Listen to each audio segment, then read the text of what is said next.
Welcome everybody to Suddenly on Fire. I'm Jesse and I'm here with Zion and our next guest, Jalen Thurman. Also, for those of you who don't know, Joey's in the room too. Joey is in the room. Hi, Joey. Anyway, Jaylen, how are you? How you been? I am doing well. Pretty tired, but just gotta keep rolling. Facts. It's like noon on a Friday in the middle of summer. Yeah. So yeah, I know what you feel like. Anyway, so you make music, right? Mm-hmm. All right, can you tell everybody your name? My name is Jalen Thurman. I go by Jackcom. All right, are you on like SoundCloud and stuff? Right now I'm on SoundCloud. I have some of my music on YouTube at Jackcom, just Jackcom104. And then I'm looking to get these new songs. I have 2 new singles that I'm putting out. I'm looking to put them on Apple Music and Spotify. Ooh, sometime within the next couple of weeks. I just got to find some cover art that I want to use and then put it out there. Bad.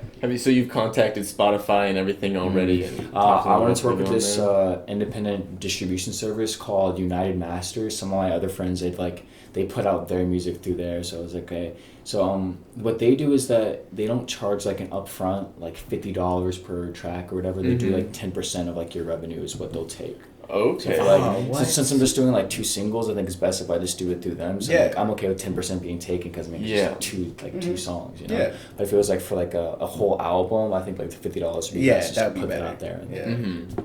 True. I really like your art and your music. Like I don't know why, but like lo-fi type of music is my type of music. Yeah. I listen to everything. But like I be listening to you a lot. I get into the car and you're playing on the speakers and Zion's like singing along to it. Like, what are your favorite songs? My most favorite is the one you recorded on your phone. Can you change my vibes? Oh, he's always singing funny. What? Always. I'm just like, damn, that's so relatable. We like, damn, one text from her, I drop all my sides. That's hilarious. It's like I was just sitting in my room and I had no money to go to the studio and record for like $10 an hour, like $15 an hour, whatever. So I was like, let me just I got like my Bose speaker and like played the beat through that. And then I had the beat pulled up onto my laptop and then I was playing that through my Bose speaker and then I just like got my phone out and then like recorded as everything was playing. And then just like put it out like that. So I'm glad that you enjoy this. Phil said that I should re-record that, but if like some of the charm is like the crudiness, that's what I like about like it. Broke boy it is. Like I don't know. I've been on some sad boy stuff like really? This past month. And it's just I've been getting smacked like a lot. And then I was just like, damn. You need someone that's gonna help you like get rid of that bad energy. Yeah, it's so I like it. I don't know why I like it so much, but like I like it. Yeah, well, it's pretty good. Putting out some more vibe music for you. But like we asked Joey earlier, right? Or I guess last week. Yeah, last week. What are your plans for 2019? For 2019, I know you said you got some singles and stuff. But like, what else? So I have the 2 singles that I'm dropping sometime this month. These are like the fun poppy summer tracks that I'm working on. I have an idea for this like kind of more alternative rock / like indie album. Okay. My old roommate Brandon Williams, shout out to Blue Jetta on YouTube. Go listen to his music. It's like really moody and really really good. He produces a lot of like these like. Do you know Mac DeMarco? Or Kuko or Claudio? Like, all of his type beats are like that. And it's very unique and like there's not many artists that I've been in contact with that create that kind of like that indie pop / like alternative rock vibe. You're the only person that I know that does something like that. Yeah, so I can't do something. So I have like this idea for an EP that I want to put out that's gonna be called There's a Fire in My Ribcage, and it's kinda like talking about like what anxiety is to me and like what different like this last year kinda just like beat my ass and like, it just made me like really put me in like a really bad place, and so like I just wanted to like release all of that, do like this just EP that's just gonna talk about like just different struggles with depression and anxiety and like the way that I like how can I like articulate these feelings, like what do these feelings mean to me, like what do they look like for me. So like for me what I realized is like anxiety is kind of just like this fire, you know, it's just like strong like your entire so I also just want to talk about like different mistakes I've made over the year, and it's like different things I just want to just like touch on through like the album. So it's like the summer singles are more fun and more poppy and more like, yeah, let's have a good time. Whereas like I wanted this to be like this EP to be more meaningful and to be more kind of like just like a personal like release of a lot of like just negative emotions. Just have it be more of just like just something more meaningful and honest and like heartfelt. And like I'm also learning how to play like guitar right now, so that's been a lot of fun. Oh, that's good. It's like my fingers are like getting all the calluses. Yeah, getting tight. So you gotta get a pick, man. I have a pick, but it's like you're pressing down with like on one hand. One's up there. And it kind of feels good in like a weird way. And no, I know it's because the hard work. You're like, this. It's like you guys watch My Hero Academia. Yeah. You know when Deku is like trying to learn his powers and he's like breaking his fingers. It's like but it's like it has purpose, so it's like your body's able to handle more of the guitar picking as you go on. I can't play any instruments, man. I can strum a guitar and I can hit a drum, but like that's it. I could blow some air into a flute. You know, this takes time. I wish you could do it.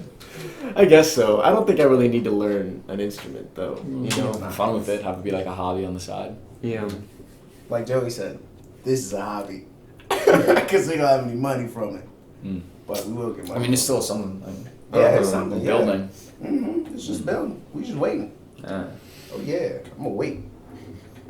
Sit my black ass in the corner and just wait. I'm like, yeah, you like my shit? Yeah.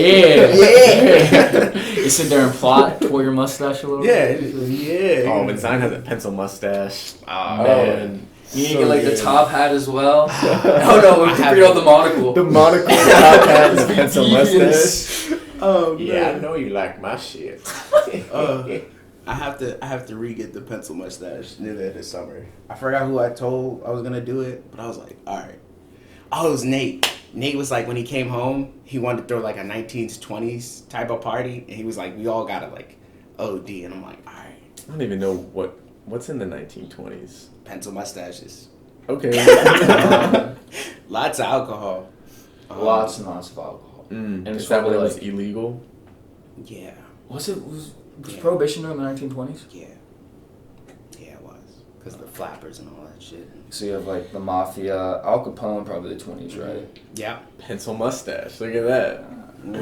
Tommy guns? Yeah. All of that shit. I'm ready for it. What's the next question? The next question I want to ask you is, have you been listening to music in 2019? Because I made that mistake. I thought Joey was listening. Have you been listening to anything recent? Or do you have anything like movie-wise? Let me go. Ooh, for movies, dude, we can talk about Game of Thrones. We can talk about Avengers. We can all of it. It's Game like of Thrones ended. I haven't seen one episode, but I heard everybody hates the Game of Thrones ending. Okay, yeah. Spoiler warning, people. It's been at least a month. It's been a month. Yeah. When this comes out, you should have watched it. If you care about Game of Thrones, you should have watched it. So have you? You don't watch it though? I don't watch it. I was very angry. Okay, I'll give my hot take. I've been watching like the YouTube. So like all these YouTubers are starting to like just pick apart this season like episode by episode. They're like, hey, let's rewrite this episode. Let's rewrite this other episode. And they're just like, the biggest complaint I've seen is that it was rushed. Mm-hmm. And then there were so many character arcs that just went nowhere. Yeah. Okay. So everybody's just mad about that. And also, there's a specific. Well, let's talk about the battle for King's Landing and that specific the bells. That was so like. OD. Yeah. It was just like so there's a character that's been like a protagonist throughout the entire show, and she's like this great arc of really just rising up out of her situation. Like she was like an abused princess for all of these seasons. Is this the dragon? Yeah, Daenerys. Yeah. So her father was the Mad King, and so he was like really abusive and like cruel and like threatened to murder his people. So like that's in her lineage. Like everybody's always talking about like how the Targaryens are kind of insane and how they're kind of just like they have all this power but they just get lost within it. And so like I didn't like how it came out of nowhere. Yeah, it was so like what happened? So it's like nobody. No seasons before this have kind of like shown that she could be this cruel. Like, okay, you've seen that she can like she'll hurt people and she can like be extremely brutal if if it's called upon. Like if somebody's like a slave master, if somebody's being cruel to like somebody that she cares about, then she can like snap and she'll like go berserk. But like there's in the 5th season, it's the second to last episode of the entire series. Daenerys gets everything she's ever wanted. But for some reason at all, she just snaps and just murders hundreds of thousands of people. Just burns them all alive. Like men, women, children, innocent people, just all of them just die. With the dragon? Yes. Yeah. It's the way that it happens, it makes no sense. Like it feels so unmotivated and so like forced. It seems like they're just sitting there and they're like, we want to see Daenerys destroy everything because that'd be cool. And because we want to have this character arc turn into her being the Mad Queen. But it was like, they needed so much more time to set it up and have it be believable, but they just like turned on a dime and it was like she's gonna kill everybody now. I heard that was a big problem for Game of Thrones was there's too much in like the books for them to put it all for the time that they had on the TV. Because the books are brilliant. I started reading the first one. It's like it's amazing. Really? Mm-hmm. Yeah. It was also due to their money, because like this was their last season. But they could have done more. They could have did more. Like HBO was gonna give the showrunners D.B. Weiss and David Benioff like 4 more seasons to fully finish the story. But they're like, nah, let's keep going. Like we gotta we're gonna work on Star Wars next. We just want to cut this all dry. Yeah. And also it's like they ran out of source material after like I want to say the 5th season, and the source material was like where the really compelling, really like meaty, gritty stuff was at. So like when they ran out of George R. Martin's material, that's when they started like, oh boy, guess we gotta pull stuff out our ass now. And then everything since then has just been like the great value brand of what the original series has had. Yeah. And so that's just the way that ended was just really frustrating. Can we talk about the Night King and the Battle of Winterfell? I honestly, that disappointed me too. So this whole battle, right? Dead ass, they had it at night.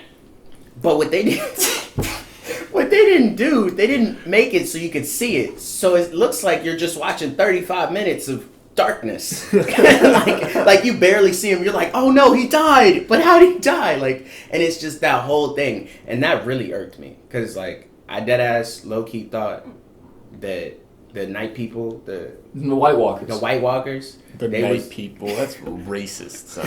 Come on, man. I used to call them the frozen zombies.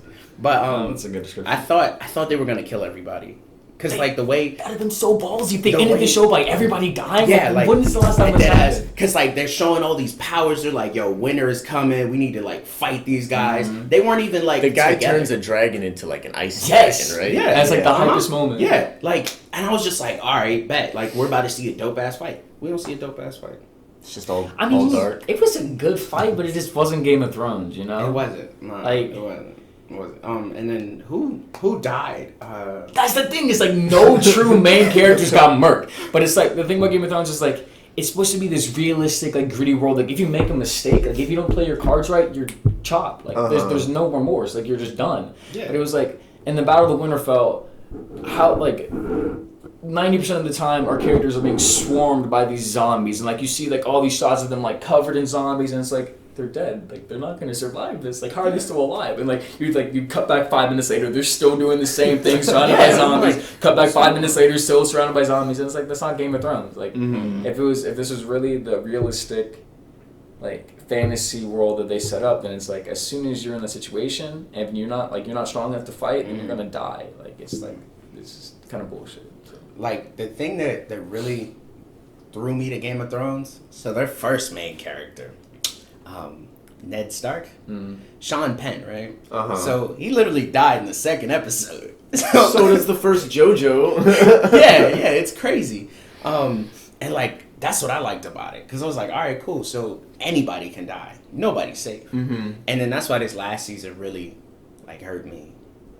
Like you could see the plot armor. Like you could see characters in these extremely dangerous situations, but then it's like, oh, you know they're going to be fine because they need them for the next episode, or they need them for like some odd thing to happen to them in the... Dog, did you see how many water bottles they had? It was only 2. It was the Starbucks cup, and then Sam Tarly had a water bottle near his foot. But then earlier in the season, they had another one. Really? Yeah, it was I it was didn't even notice. it was like one of those Starbucks the latte things. Yeah, that was next to Daenerys in the after Yeah. I think it was episode 4. Yeah, but it had 3 of those. So There I'm was like, a how truck do in the you back of miss one it? episode once. No way. Yeah. Oh, like yeah. early seasons. Yeah, there but was that's a truck. but like that's okay. And they had, what's his name? Oh, the singer Ed Sheeran Yeah. as Ed Sheeran in the Game of I Thrones. think that was season 7. I'm dead. Yeah. But like everything else in the season was amazing. The acting was great. Like the locations and like how really realistic everything looked was amazing. The cinematography. They go to like Norway or something to shoot that, or somewhere somewhere in Really Europe. nice. Yeah. But it was just the writing that just like Yeah.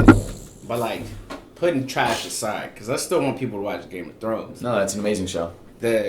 Even though the ending made me angry, you could still like feel the attraction between both the main characters.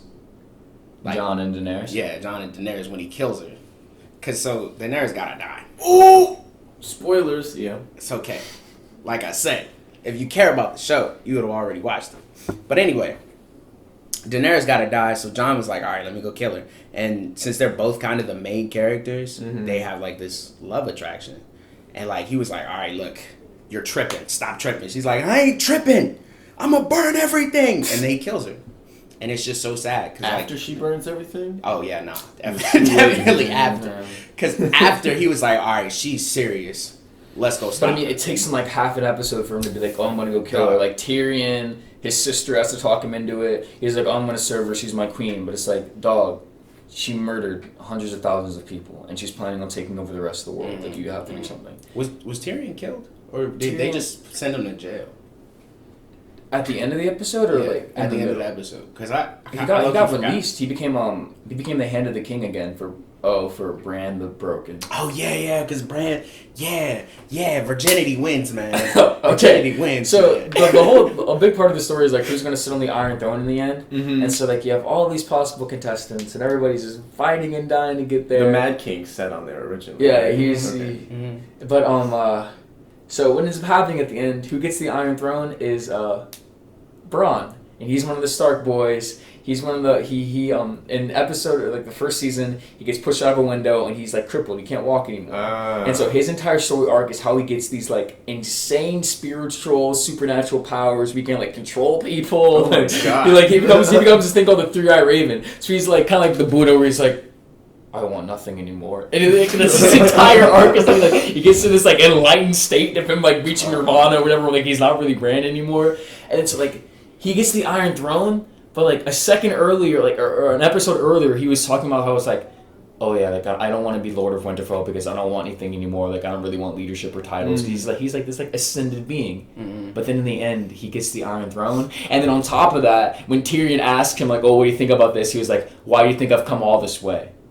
So it's like, if he can see everything into the future, into the past, and be in people's heads, it's like it implies that like he set all this up from the beginning for him to win. It is just like so what? Like it doesn't make any sense. What's his name? Bran the Broken? Yeah. Yeah, that's crazy. That's kind of sad to have a name like that. I was like, damn. Daenerys got the Dragon Maiden. The what was her name? The Mad Queen. Oh yeah, she did get the Mad Queen, and she was like, I don't want it, but I don't care. But she sat on the Iron Throne for like A second. No, she touched a handle. yeah, and she got burned. and then she got burned. And we talking about how the dragon burns the Iron Oh Throne. man, that's just crazy. So she births dragons, right? She birthed. She has Yeah. birth. It's like she has like the eggs, and like dragons are supposed to be born through fire. So in the first season, like her husband dies, and there's like a funeral Aquaman. pyre that's supposed to be like burning for him, Uh-huh. and she like takes the eggs. I don't know why. I think she tried to commit suicide, and she like walks into the fire, and she just like sits there, and then like as the fire burns around her, the dragons are like awakened and born, and then like all of her people like circle around her in the morning, and like she has like dragons all over her, and you're like, wow, it's a miracle. She also doesn't get burned alive because she's a Targaryen, and she's like impervious to fire. Okay. Just pretty yeah, because pretty they're nice like condition. they're like dragon people. They go crazy, but they're impervious to fire, so it makes it Yeah. worth it. But her first husband was Aquaman. or not Aquaman. Jason Momoa. Yeah, the actor. I knew what you meant by Aquaman. Yeah. And he was really good in Aquaman. I didn't care for the movie as a whole, but I thought he was had a good performance. I didn't see it was weird, Aquaman. but I liked the effects and the random destroying of things. I didn't like the way they shot it. But like, it looked good though. Like it could all be different, everything. But I just liked the way it looked. All the DC movies can Improved upon. can get a little bit better. Yeah. But they just can't compare to Marvel. No way. You know, They can't. There's no way to compare. Mm. If DC went like, I think super dark, then I think that's what they're going for now with the new it would be Joker, better. Oh yeah, the Joaquin Phoenix, and then they have Robert Pattinson going to be playing Batman nowadays. Yeah, because everybody quit. I don't know about that. That's weird. I still can't get used to that. I feel like I mean, when's the last time you've seen Robert in a movie? Twilight. She's grown a lot since then. I haven't seen most of his stuff, but I've seen like a trailer for one of the films that he did. It was like he was like a mentally unstable bank robber whose brother was taking care of him, and the trailer was pretty good. And like he did this like indie film with like Willem Dafoe called The Lighthouse, and like people are like losing their minds over about how good it is, and praising his performance. So I mean, like, I guess I've heard of it. he's I've never grown seen a it. lot as an actor. Who was he in Twilight? He was The main vampire Jacob? dude. No, Jacob was Taylor He was Lautner. Edward. He was Edward. Oh, Jacob was the wolf. werewolf. Yeah. Mm-hmm. Who ended up raising his wife, which that's still really Wait, weird. what?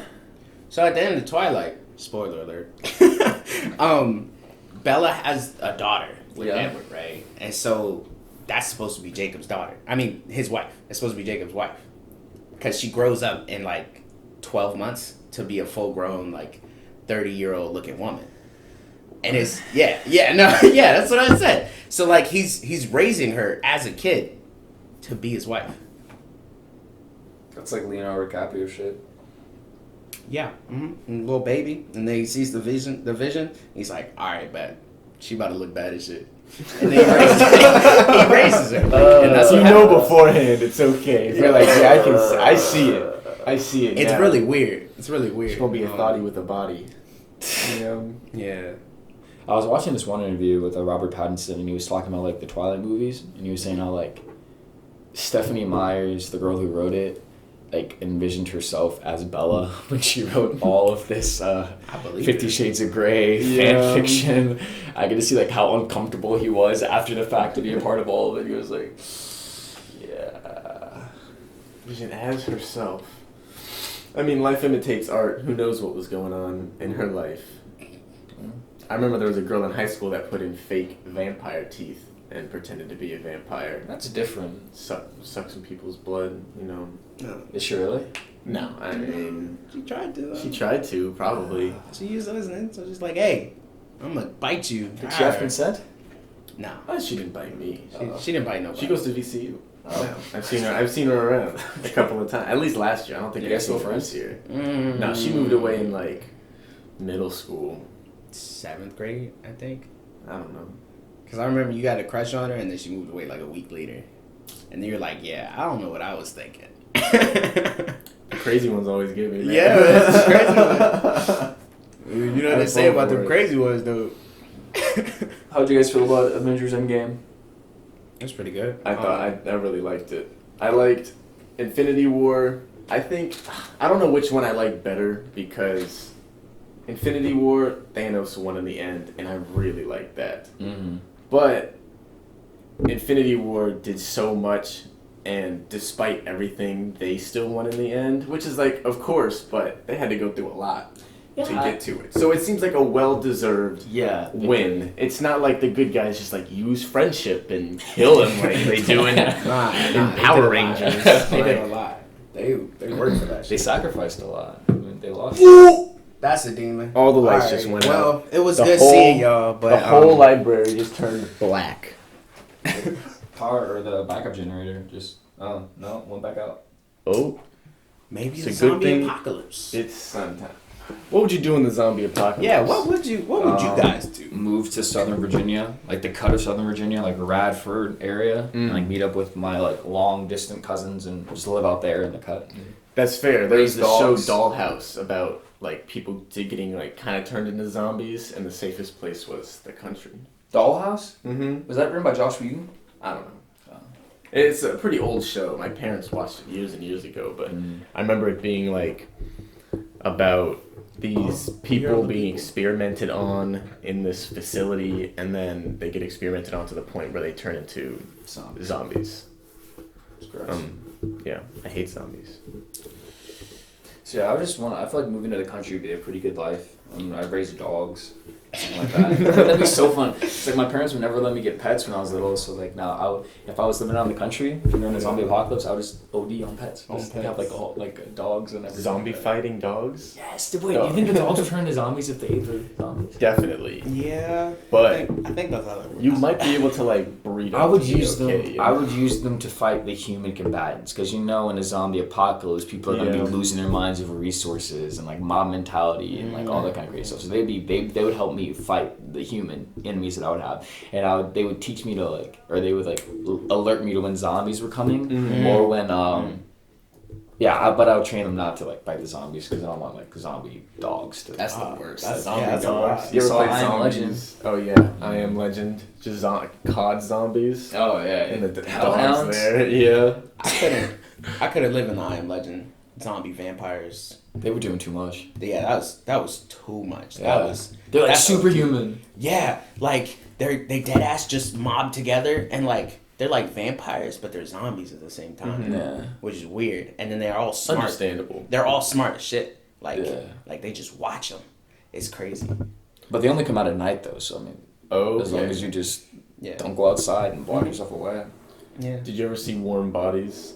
That was the Nicholas Hoult movie, right? Where the zombie love story. Mm-hmm. I heard of it, but I never saw it. It was okay. It's very possible. I could see it happening. Either way, he saw the girl, and then he was like, I like her. Let me not eat her. And then once he started to not eat her, he started to get all his emotions and shit back. And he turned into a real person. He came back to life. He came back to life. Love can always be repaired. I don't know, but yeah. Love makes you whole. Yeah. Or just gives life. Zombie lust. Don't fall into your zombie lust, and maybe you'll be a real person one day. Yeah, you'll be a real. It's that's a whole other take on Pinocchio. I want to be a real boy. All right. Don't eat people. Don't eat people. Yeah, because he was just like, all right, I'm not gonna eat you. And then she was like, you're not going to eat me? You're coming with me. We're going back to my house and meet my dad. So he brought his humanity back. Yeah, it brought it. Yeah. It's pretty good. It's a sweet movie. Yeah, it's weird. All the zombies fought against the bad zombies. That were just black bones. I did like I think I've seen them in the trailer. They kind of look like the chocolate lady from SpongeBob. He's selling what? Chocolates. What's he selling? Chocolate. Oh, man. It's an okay movie. Yeah, it was alright. Did we go to the movies to see that? I think we did. Either that or I saw it on DVD. I know you have the DVD. I think I saw it with you. I feel like we saw it together. I don't know. I can't remember. This what do you think is ago. The easiest apocalypse scenario that you're no matter what, easy, I got it. Yeah. Ooh. Got zombies, nuclear war. They're all pretty dire. Flooding. They're all dire. Oh, maybe flooding, because then you could just go inland, But I feel like nuclear apocalypse, that's pretty... That's a lot you got to deal with. You got to deal with the radiation. You got to deal with the initial strike and make sure that you're not near any major cities. Mm-hmm. The zombie apocalypse, that's a lot of running and a lot of fighting for a lot of brutal combat. But flooding, it's I'm not living on the coast, so let me just step more inland and then it'll be okay. As long as I'm not near any rivers. So I feel like apocalyptic flooding, if whatever that would end up being, is the easiest. The movie 2012. No, that's death. That was actually awful. Danny Glover was president and he didn't even make it out.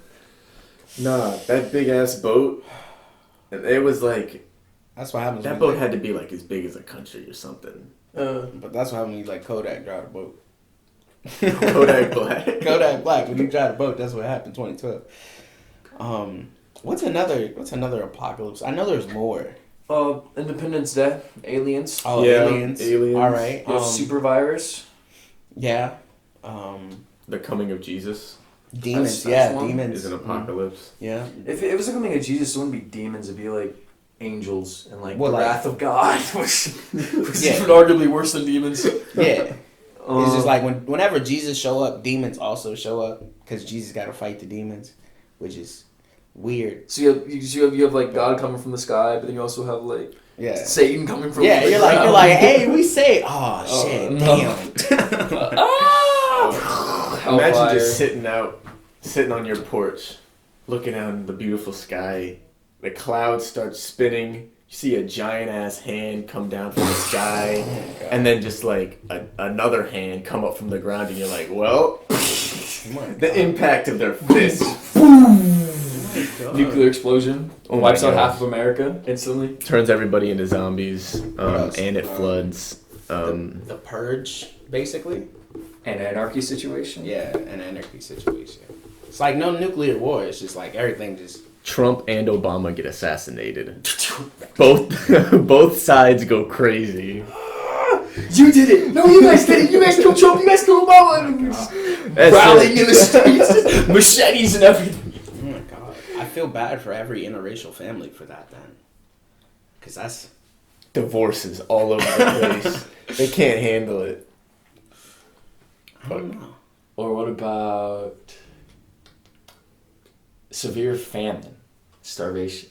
The GMOs just start to go bad. Like it's just you can't eat it anymore. You get like cancer in 2 months. So there's there's just severe starvation and famine throughout America. I ate a big tomato. I think I have cancer. I did a whole presentation in Univ 2 in 112 about how GMOs are good. Because I'm like, most of them are good. Yeah, they are pretty good. Feeds a lot of people. There's a lot more waste in like urban areas because people have too much food and they're like, fuck it, just throw it away. Urban areas? Or I always get them confused. Is urban like country? No. Rural. Rural is country? Urban is like here, and urban, like, their biggest problem is they have food deserts. It's like they can't, there's no, like, supermarkets or, like, super Walmarts within, like, their walking distance, so they're eating, like, fried Cheetos and... Honestly. Is it rural or rural? Rural. Like, rural? Yeah. But it's a little bit different. Rural. See, baby, here, these are the rules. Okay, alright. I don't want to say no more, but I think I got it. Rural. It's spelled R-U-R-A-L. Yeah. Rural areas. Huh? Did I get it? It's close enough. Yeah. Alright, okay. Rural without the L. Just the rural. Rural. Let's go to some rural areas. Rural. Wooded. There are really no places to get food around here. Yeah. Kroger is expensive, not only. Like Lidl is way cheaper than Kroger, but it's far down Broad Street. Yeah. That Walmart is too small. The Walmart, too doesn't small. have any, like, real produce. You gotta go to, like, the super Walmart, which is still down the bridge and past a toll, and... A lot. It's a lot. That area past the bridge, though, reminds me of our home in Fredericksburg a lot, because the way it's set up. Which one? The one with the Walmart and the Dollar Tree that's, like, across the bridge in the toll road. There's another Lowe's down there. Broad? Yeah. Not down Broad. It's more towards Oregon Hill. Oregon Hill. Like this way? Like you cross the bridge that goes over Belle Isle. Yeah. Over here. Yeah, it goes over Okay. Belle Isle, because you're like, that's Belle Isle right there. And I'm like, yeah, but look at those buildings right there. Wow, look at the pretty nature. Nah, look at that brick. Yeah, I'm like, yo, look at that glass and shit. Look at that man-made architecture. There's some pretty cool buildings. We can see out the window here a church, a dining court, and then the dorms. I always thought that Johnson was the prettiest looking dorm. Johnson's the best dorm, definitely. I've been to, I think, either Brant or Rhodes. I don't know which. Well, I mean, now Which GRC way? is like I don't like the roads. best overall. Yeah. They have the gym and like, I heard they got like a pool in there. I don't know if they have a pool, but I know they have the gym, and they also have like entertainment rooms. Entertainment rooms. And also like their rooms are like kind of like mini hotels, you know, like they're really nice. It's pretty cool. Man, is it cheaper than? I think it should cost the same as everywhere else. Because I know Cabby's the cheapest, then it's Johnson, and then it's Brandon Rhodes. But I don't know where the new. GRC might be overpriced then, because I thought all of the freshman dorms cost the same, unless you were living in like a single room. Yeah, they're all different. A lot of people got tricked into going to Cabinus because it's the cheapest one, but they didn't know it was on the MCV campus. That's why it's so cheap, so they can just. They just shove them over there and have them ride that bus. But that bus sucks. And it doesn't even go. The bus like doesn't stop at a lot of places now. I think it's just this campus and MCV, and it only goes to those two. Did it do more before? You could like pull the lever and it'll like put you off somewhere. Huh. But they stopped it all. Too much time, I guess. I've been so blessed to live on campus my past years here. I would hate to live at Cabinets or like live anywhere where I have to drive back to school. Yeah. If like getting to class, I'd be so annoyed. It'd be so much harder. Like I just would not want to go. Yeah, my place is a little bit far, being at Marshall. Virginia Rep. But it's like a 20-minute walk. It's a nice location. I'm living like 2 blocks down maybe from where I am. You're living with Matt next year? No, I'm living with some brothers and Ray Crosby, if you've ever met. I know Ray. Ray Crosby, yeah. Me and Rashad are living together next year at the Chesterfield Apartments. You and Rashad? Okay. Oh, wow. That's pretty cool. I'll be seeing Rashad today. And we've been filming all week. Word. How's it coming? Really good. It's pretty much all done, but we're just gonna fix up some dark shots today, and then it'll pretty much just be neat to like. Can't know what it's about. Edited. It's. Oh, actually, I don't want to be surprised. Okay. I don't want to be surprised. Okay, you're gonna be surprised. Okay. When do you guys think you'll be finished with it? I've almost pretty much edited the whole thing roughly. I just need to like go into detail and add like sound effects and stuff. So I don't know, maybe like a week or 2. It's pretty soon. Yeah. I don't know how much Joe wants to like be there for the editing process because he's director, and I've been producing it. So I don't know like how if he wants to be there and I gotta be here in Richmond editing it, but he likes what I've done so far by myself. Okay. Yeah, look forward to the final product. Yeah, you definitely got put in that sound effect. I was sitting there watching it, right, and there's just like 30 seconds of them just. And I'm like, what's going on? What's happening? And they're just like. And I'm like, yo, is there noise going on? Like, what happened? It's pretty funny. But the whole thing's pretty funny. Yeah, it's pretty good. Who wrote it? Joe and Trevor did. Yeah, Trevor. Nice. Yeah, and I had just had to write a play for playwriting class next semester, which I'm really excited for. Darren's in that class too. Word. So I mean, those are the only 2 people I know right now going into there. But I think Sean Parker and Emily Demalisic are in it as well. Okay, all right, 4 people. That'd be good. Yeah, David Tony was saying there's not enough people and we definitely need more people in the class. So I don't know if 4 is enough, and there might be more. You're BFA, right? Do you know what your classes are for next semester? I haven't even scheduled my classes yet. Really? Yeah. Oh my gosh. So I guess just gonna wing it and see what they say, and come back in August and be like, okay, let's check this, and this, because I mean, like the classes are pretty like. I don't know. We'll see. It's all structured for you now. It's not like you really have a choice in anything anymore. Yeah. I forfeited my free will.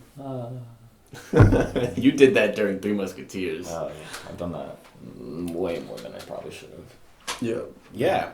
You're an amazing actor. Let's talk about that.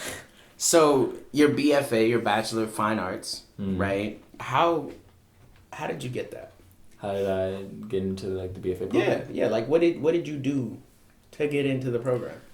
Well, over like the past 2 years, I've been like just finding different ways that I can be more in the moment and more like connected connect with like my body and my voice and like different ways I can just be like just like a better performer. When I got into the program, I didn't really have that much acting experience. I did like one play my senior year of high school, and then I spent 1 year at VCU. I kind of was just like floundering around, jumping from like social work to English. I was also like still doing like making like short films and like acting in plays and doing salt shows, but like I never really like. I also took like an intro to stage performance class with Josh Chenard, and he like was like, hey, you should audition for the department. I feel like you're really good at this. And I was like, okay, like yeah, I'm down. If I'm spending this much time on it, why not dedicate like to being good at this? Okay. And so like when I got into the department, I noticed that I was like, I'd get really overwhelmed when I would perform. Like I'd like because I was just like so anxious and so nervous, and like it was really hard for me to like really like take my time, like really connect and really be like in the moment with people. Yeah. So like I noticed that something I had to do was like find ways to calm my nerves down and find ways to just really like connect and be there. And so I started doing like a lot of meditation and like a lot of like yoga and a lot of like just finding ways to be as grounded and as like. We were talking to Emily Madigan about being grounded on the podcast when we had her. Yeah. I'm sorry, a while ago. Laugh. It's just that word. We said it like 30 times. Grounded. Grounded. Because that's everything, dude. I feel like there's so much external stimuli that comes and hits us, and that's where the anxiety comes from. And that's where like getting so like worked up in things is just like when you take the time to like meditate or to pray or to like do yoga or do something to like just get you like linked up and like fully connected. I think of it as like your mental state, and like it's kind of like a tower, you know. So like when things start to happen to you, like you're getting stressed or like you're not really taking care of it, so the tower starts to lean. You can kind of feel that. So like meditation, yoga, praying, like kind of like links you back up, and like that's when you're at like your best. That's when you're able to focus, and like that's why I really like the second circle work that we did in the Erica's class. Yeah, that was everything to me. That was like the specific terminology that I was looking for to get to, because I was like. I felt like, especially with Two Gentlemen in Verona last year, I was very third circle because I didn't know how to act. Like I was just like, all I knew was that like I had energy that was fun to like throw at people, and people enjoyed seeing that. But it wasn't like I wasn't very specific. I wasn't making very specific choices. It was just like just throw everything at the wall. Yeah. I was painting with the broadest brush, and it just. Like, I mean, like, it was something that happened. I did it. Like, it was an experience, but like, I was not very happy with like that show. But then, this year with the Musketeers and like just spending the past 2 years of really focusing on like being second circle and being connected and like actually like living and like being there in the moment. With, like, and, like learning how to use the language and not like just be over the top and bullshit and all of it. Like really just be there and like be this person. Like wear the given circumstances that you have. And so like that as like that's why I feel like acting was definitely the best choice for me in terms of like just studying it in school and like making it a career, because it helps me become like the best version of myself in terms of like that groundedness, like being able to deal with the pressure of like all these people that watch me, because I really don't like people think that like when you act like you like attention and stuff like that, but I don't like that. I don't like that. I like acting because it helps me live in the moment. It helps me like be here with these people. It helps me like be comfortable with myself. Like I have to say these mantras to myself before I go on stage, so I can be like comfortable and know that like whatever happens, like if I mess up a line or if I like forget something or if I'm awkward, if I completely fail, it's okay. It's like it's fine. Like, it's okay to be wrong. It's okay to make a mistake. So like I feel like how I was able to get into the BFA program, or like why I really wanted to do this, was because I just like I enjoy like the growth that comes with like acting and like becoming better at this. I feel like it kind of links up with like my specific place in the world. I feel like because I feel like everybody has a spot. Everybody has like their niche, like where they're meant to be at, and you just feel acting is there. At least for right now. Things are given to change. You know, you get more information about who you are and what you really want. But for right now, the growth that I've experienced over the past 2 years has kind of helped me become like more comfortable with myself, more grounded, less anxious, less nervous. And I just like, I know that the more that I act and the more that I grow as an actor, I grow as a person. That's the only thing that I want right now, is to like get to like the truth, like get to where I am. Like I am Jalen Thurman, like version whatever, like the best version of that person, like the spirit that was put in me, like I'm the best version of that. So I feel that. Wow. Could you explain first, second, and third circle to those who don't know what it is? So first, second, and third circle are circles of energy. Okay. Like different ways that we send our energy out into the world, or the lack of thereof. So you have first circle, which is very, like, all the energy, all of your attention, all of your focus is directed inward. Mm-hmm. So it's very, it's, I don't want to say introverted, but that's the best way to describe it. It's like let's say I'm talking to you right now, but I'm in first circle. It's like I'm analyzing what I'm saying, and I'm very like, oh, did I say that right? What does he think about me? Like, oh, did I say this right? Like, oh, I said that wrong. He's gonna not like me. Like, it's like you're very analytical, but it's like inward. Like, you're just watching yourself. I'm like, it's very it's self-conscious, overly self-conscious. And then third circle is the exact opposite. It's like, you're out here just like you're throwing all this energy around, like you're not very conscious or aware of anything. You're just like, there's no specificity, there's no real connection there. You're just kind of like, it's like the dude who's drunk at the bar and is like just belligerently just throwing all this random nonsense out the air. He's not being specific. He's not really connecting with anybody. He's just like OD, So then second circle connecting with people? Second circle is like when you're just present. You're in the moment. You're there. Like, you're not overcompensating. You're not undercompensating. You're just like, all of your attention is on what is in front of you right here. And it's like you're listening, and like you're just reacting and you're responding, but you're not thinking about what you have to do 5 minutes from now. You're not thinking about showing off or impressing anybody. You're just there doing what you have to do in the moment. Yeah, you're just present. Okay. So that's pretty cool. I knew what the second circle was because Jesse was explaining that one. Yeah. I didn't know what the first or third circle was. But to change the subject, I actually we're gonna have to end it here. Sadly, people are showing up to film. Okay. Oh, damn, that's right now. All right. Well, have a fun day filming. Wait. To finish it. Yeah. Please, your name, where we can reach you on social medias, or like what you want the people listening to listen about you, and we're gonna put all the stuff in the description as well. But just spell it out. So. Shout it out. Shout out whoever you want to shout out real quick. Everything, Jalen Thurman. You can follow me at J_Thurman1 on Instagram. Follow my YouTube, which is Jatcom, JATCOM, and then also SoundCloud, Jatcom as well. It's soon to be Apple and Apple Music and Spotify. So I want to thank Zion and Jesse for this wonderful opportunity. Thank you. I'm gonna keep listening to their podcasts. Yeah, and I want to thank Joey for coming back. Yes! A week later, Joey comes back. Yeah. All right. Wow. Stop, drop, and roll. You have been extinguished. Thank everybody for listening. Bye-bye.